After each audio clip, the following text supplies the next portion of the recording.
yang benar-benar memberi peranan yang diharapkan administrasi dengan menggunakan kemandirian dan keterampilan pengalaman administrasi yang dilakukan oleh para administrasi atau manajer dalam satu kegiatan kerjasama untuk mencapai target atau tujuan yang diinginkan.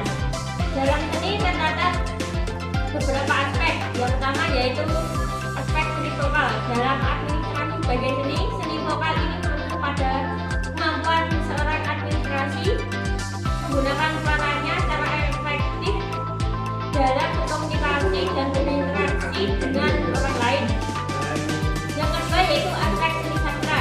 Dalam administrasi sebagai seni merujuk pada kemampuan menciptakan atau melakukan rasa untuk menghayati surat untuk keputusan. Tahapan administrasi sebagai seni pengembangan. Pada fase Mesopotamia, masa peradaban ini telah menunjukkan penerapan prinsip-prinsip administrasi dan manajemen, terutama dalam bidang pemerintahan, perdagangan, komunikasi, dan angkutan.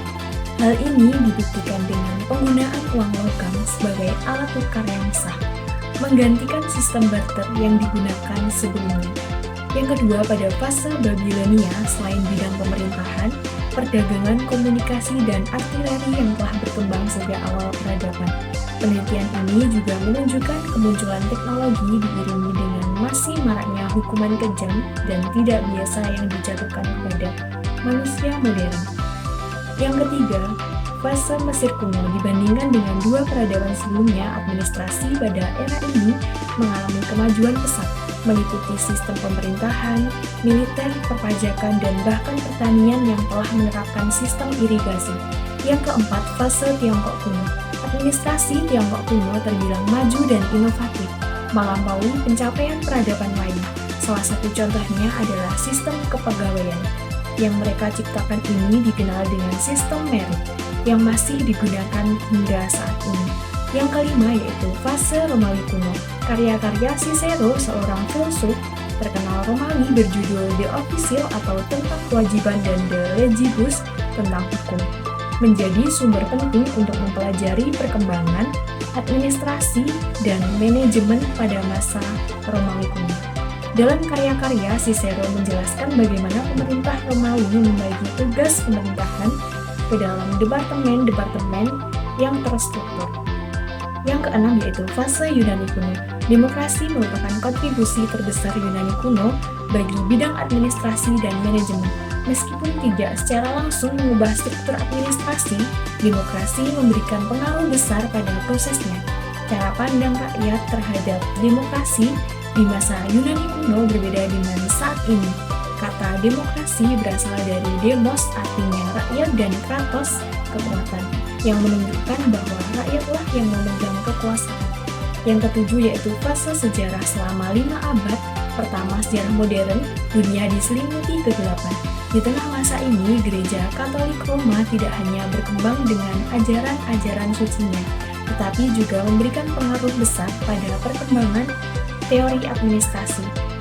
Yang ke-8 fase modern. Di era modern ini, administrasi mulai berkembang sebagai seni dan ilmu pengetahuan. Vayanta Taylor, seorang insinyur pertambangan dari Amerika Serikat, menjadi pelopor gerakan manajemen ilmiah modern. Melalui penelitiannya, dia berusaha meningkatkan efisien perusahaan dan proses produktivitas pekerja. Hakikat ilmu administrasi. Sebagai ilmu administrasi telah bertransformasi dari seni menjadi ilmu pengetahuan yang diakui, dengan fokus pada pembelajaran dan penelitian yang sistematis. Untuk mengatasi berbagai permasalahan organisasi dan pemerintahan, perkembangan disiplin ilmu administrasi di perguruan tinggi menunjukkan pentingnya ilmu ini dalam memahami dan mengelola organisasi secara efektif. Meskipun seni administrasi telah ada sejak lama, baru pada akhir abad ke-19 administrasi mulai diakui sebagai ilmu yang terstruktur dengan prinsip dan teori yang jelas. Lahirnya ilmu administrasi di Amerika dan Prancis pada akhir abad ke-19 menjadi tonggak penting dalam sejarah pengelolaan organisasi yang lebih terorganisir dan ilmiah. Sejak akhir abad ke-19, administrasi telah mengalami proses transformasi menjadi ilmu pengetahuan yang terstruktur dan sistematis. Transformasi ini ditandai dengan upaya untuk mempelajari, mensistematiskan, dan merumuskan administrasi berdasarkan prinsip-prinsip, konsep, dalil, dan hukum yang dapat digeneralisasikan. Pendekatan ilmiah ini memungkinkan penyusunan teori-teori administrasi yang dapat diterapkan secara luas di berbagai konteks dan situasi. Administrasi sebagai bidang studi yang sistematis dan tersusun atas rangkaian proses atau kegiatan yang menangani berbagai permasalahan yang dihadapi masyarakat. Sejalan dengan definisi ilmu pengetahuan oleh Liang Ji, yaitu kumpulan pengetahuan yang tersusun rapi dan terfokus pada pemecahan masalah tertentu. Ilmu pengetahuan merupakan kumpulan konsep yang telah secara mendalam dan sistematis oleh manusia dengan menggunakan metode tertentu untuk mencapai kebenaran yang bersifat empiris, objektif, dan terverifikasi.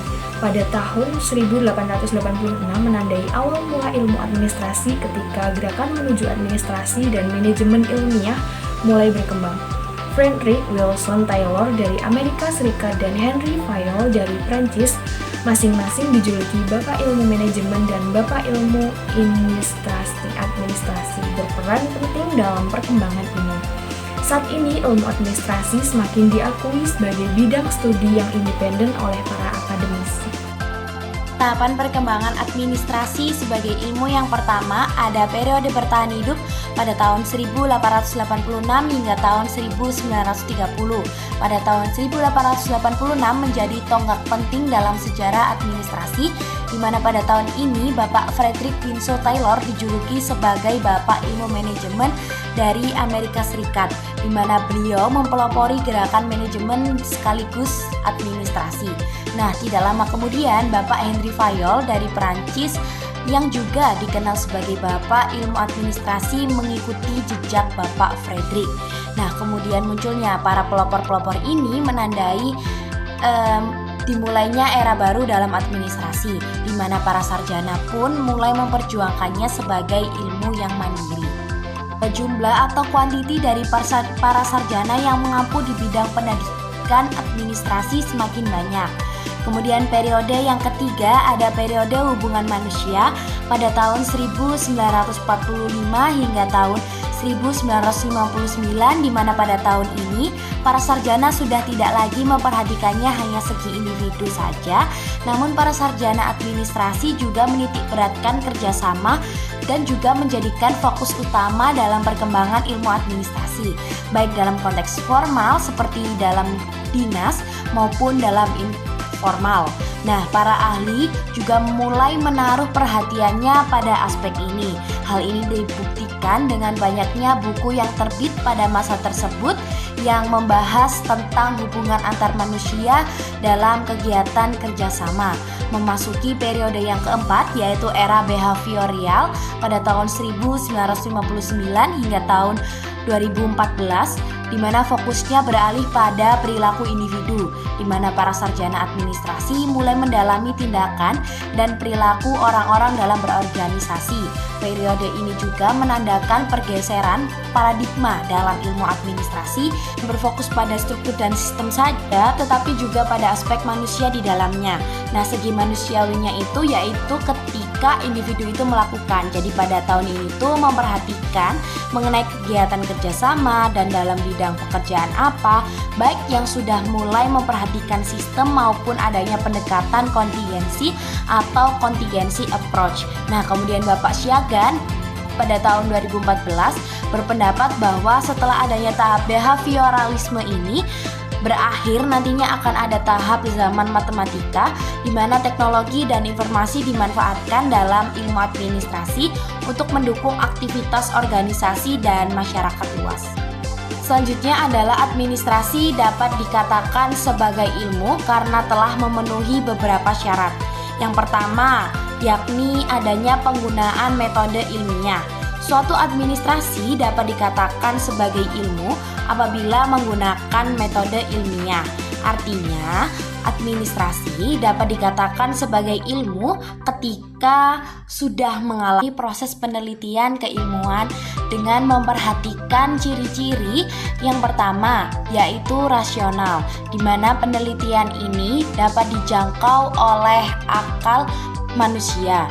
Nah, kemudian yang kedua adalah empiris, di mana penelitian yang dilakukan harus menggunakan cara atau teknik yang dapat digunakan maupun dipahami serta dapat diamati oleh indera manusia. Nah, tujuannya adalah untuk memastikan bahwa penelitian yang dilakukan dengan cara yang objektif serta dapat divalidasi.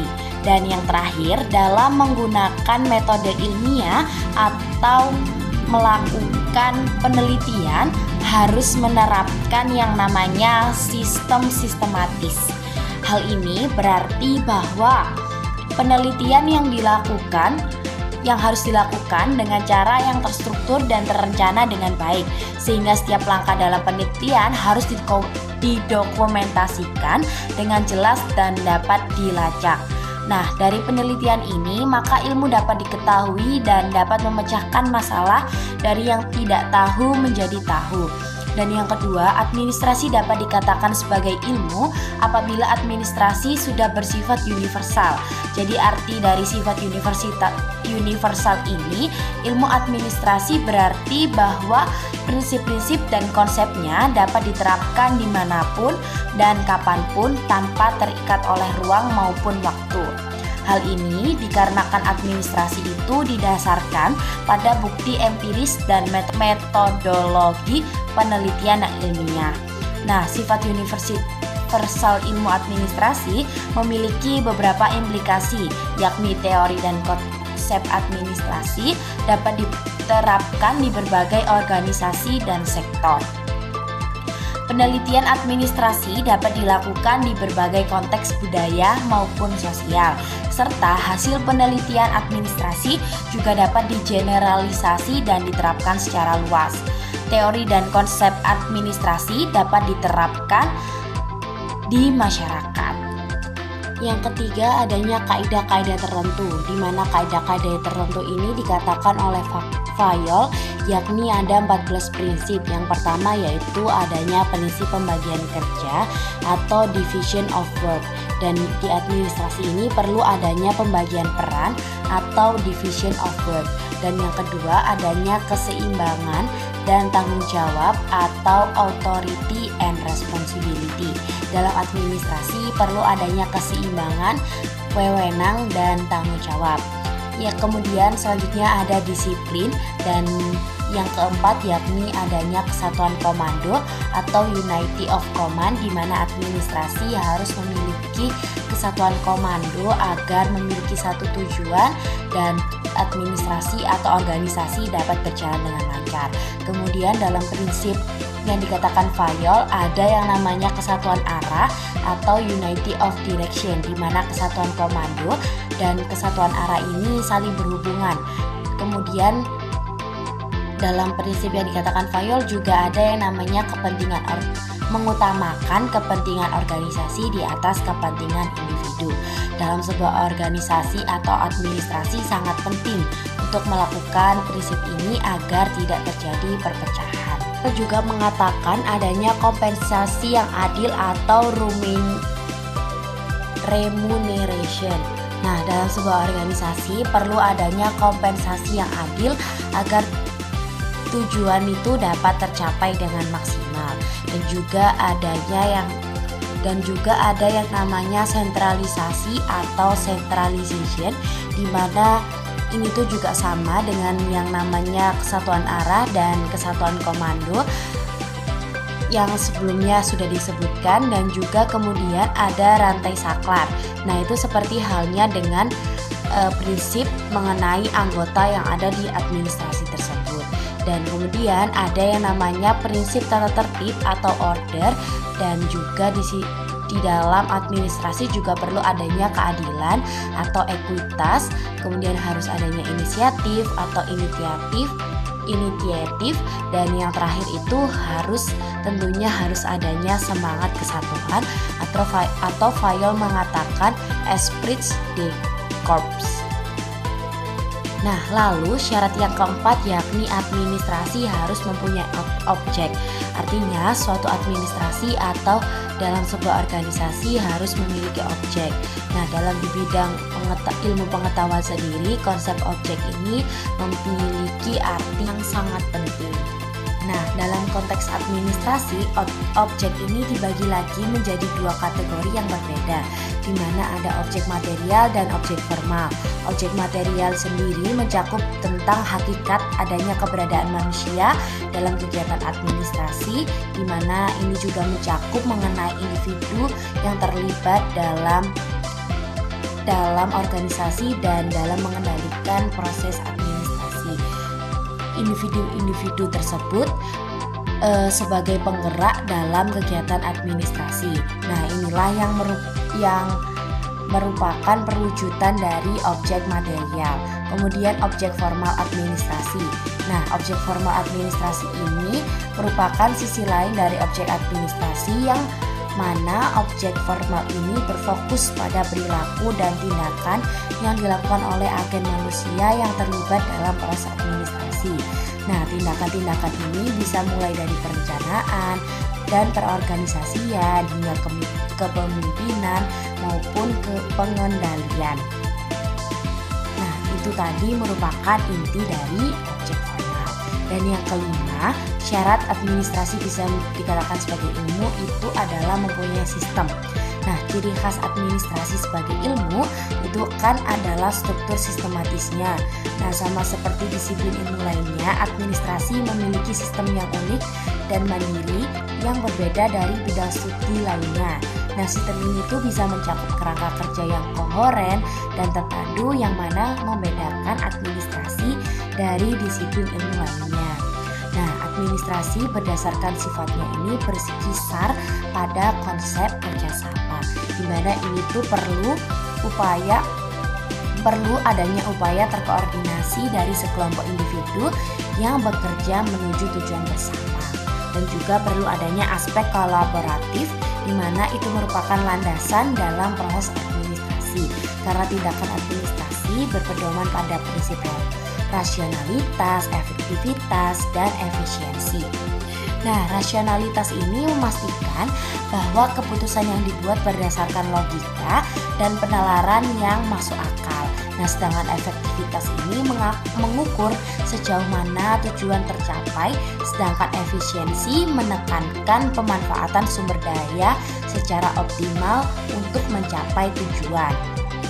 Nah, yang keenam, administrasi dapat dijadikan teori. Nah, Henry Fayol ini mempertanyakan keberadaan pendidikan administrasi formal pada masanya. Nah, bidang teori administrasi memang telah berkembang pesat. Meskipun pengamatan Fayol ini mungkin benar, pada zamannya itu memang tidak ada ilmu administrasi, namun perkembangan teori administrasi telah mengalami kemajuan yang signifikan sejak saat itu, di mana landasan teori administrasi ini tidak hanya terletak pada konsep-konsep abstrak, tetapi juga pada kekayaan pengalaman praktis yang mana dikumpulkan oleh para pemimpin-pemimpin dan praktisi sukses di berbagai bidang pada masa itu. Nah, individu-individu lain juga melalui pengalaman mereka telah memberikan wawasan berharga mengenai prinsip-prinsip, aturan, metode, sekaligus prosedur yang mendukung administrasi yang efektif itu bagaimana. Nah, evolusi pengetahuan administratif ini telah mengalami kemajuan melalui proses pengumpulan dan penyempurnaan wawasan yang berkelanjutan dari pengalaman para administrator yang sukses. Nah, proses yang berkelanjutan ini telah memperkaya teori administrasi dan memberikan dasar yang kuat untuk studi maupun praktik dalam administrasi. Disiplin ilmu administrasi diakui sebagai cabang pengetahuan resmi di perguruan tinggi. Hal ini berarti administrasi memiliki kedudukan yang sama dengan disiplin ilmu yang lain dan dapat dipelajari serta diajarkan secara sistematis dan terstruktur. Pengetahuan ini membuka peluang bagi pengembangan ilmu administrasi yang lebih mendalam dan komprehensif serta dari akademik yang kompeten di bidangnya. Yaitu administrasi sebagai tenaga ilmu, di mana administrasi adalah cabang ilmu yang diajarkan di perguruan tinggi. Sebagai ilmu administrasi memiliki ciri-ciri tertentu untuk dianggap sebagai disiplin ilmu, dan administrasi itu memiliki beberapa kriteria. Yang pertama, memiliki objek yang dapat diteliti. Objek ini biasanya dapat berupa manusia yang berinteraksi dengan alam. Yang kedua, yaitu memiliki metode penelitian, metode ilmiah yang digunakan untuk menemukan validasi dan menjelaskan kebenaran. Yang ketiga, yaitu memiliki fokus pada masalah. Maksudnya di sini tuh sebagai disiplin ilmu memiliki fokus pada area permasalahan tertentu. Selain itu ada beberapa ahli yang menjelaskan. Salah satunya adalah Lawrence membedakan dua jenis objek. Pertama yaitu objek formal, di mana merupakan ilmu itu sendiri. Kedua yaitu objek material, di mana ilmu yang dapat dikaji oleh disiplin ilmu lain. Dan juga dijelaskan bahwa metode penelitian adalah sebagai cara untuk menerapkan prinsip pada penemuan, pengesahan, dan penjelasan kebenaran. Sekian, terima kasih.